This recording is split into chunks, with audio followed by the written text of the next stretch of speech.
Good morning, Merrimack. This is James Ross of Finish Masters.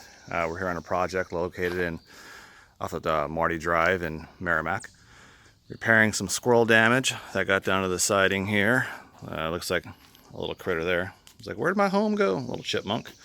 But some squirrels had chewed pretty much a large hole inside the siding, all the way through the sheeting. I've also noticed here in a lot of the homes in the Merrimack, there's no house wrap on the actual homes with the OSB board, so a lot of times it just completely rots and chips, and it's not built to code.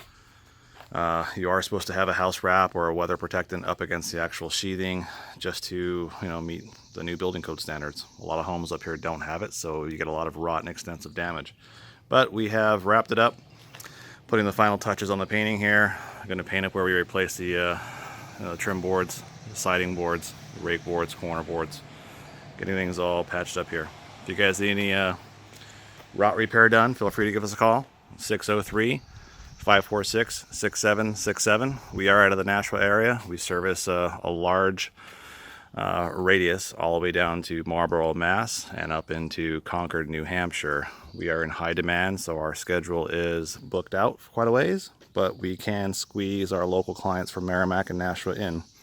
Feel free to give us a call or visit our website, myfinishmasters.com.